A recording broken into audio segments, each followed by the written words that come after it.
Welcome to Rants TV, Travel and Events.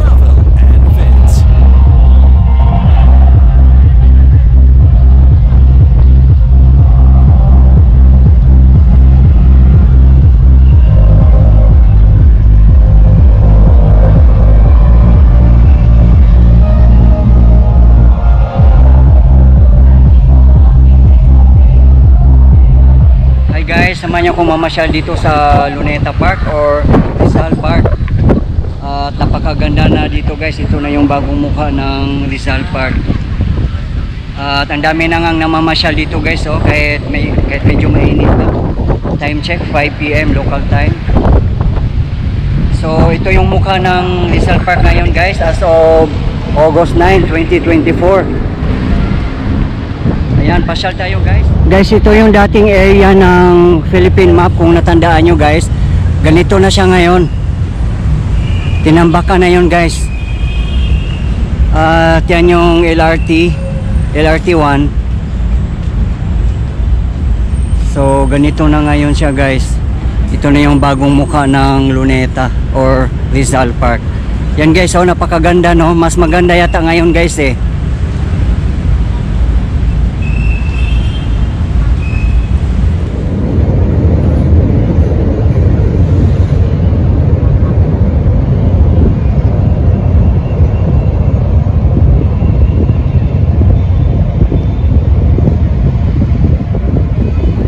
Ang National Museum of Natural History.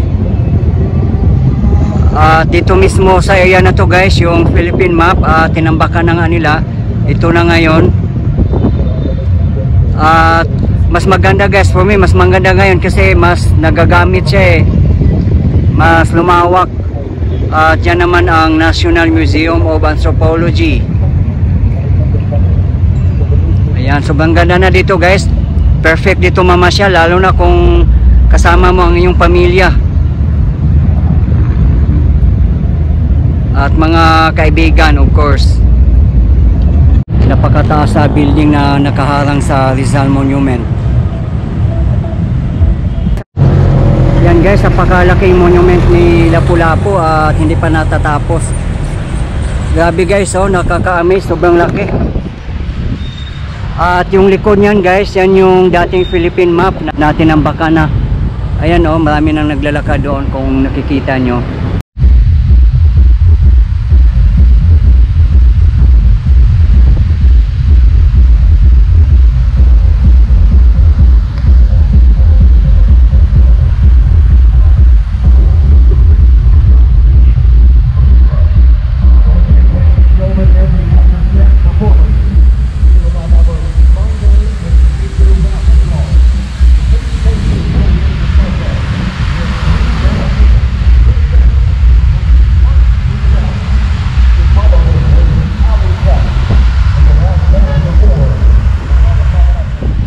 Bahay ni Aguinaldo guys dito sa Rizal Park. Ayan guys, oh, ang ganda pa rin, talagang well maintained. Ayan,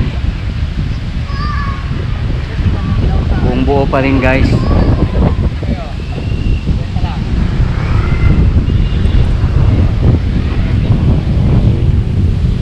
Dami nang namamasyal dito sa Luneta guys or Rizal Park.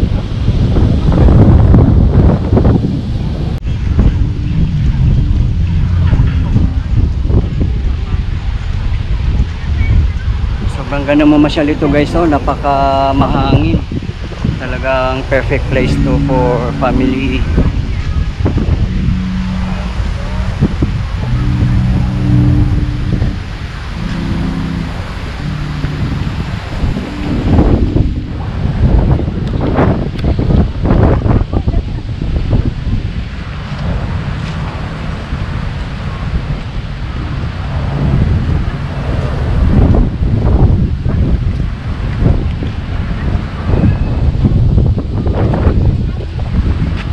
Ito yung Lakmabos no, katulad sa ibang bansa pinagsama-sama yung mga ilaw. Mas maganda to boss pag umilaw na to sa gabi.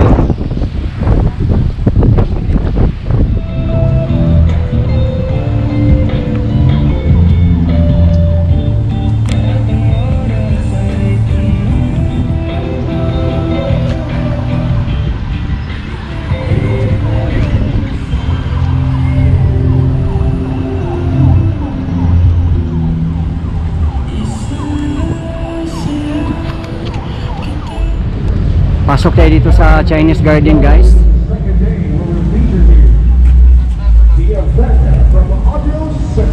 At dito sa ano guys, may ongoing construction nga dito guys, oh, mas lalong pinaganda nila.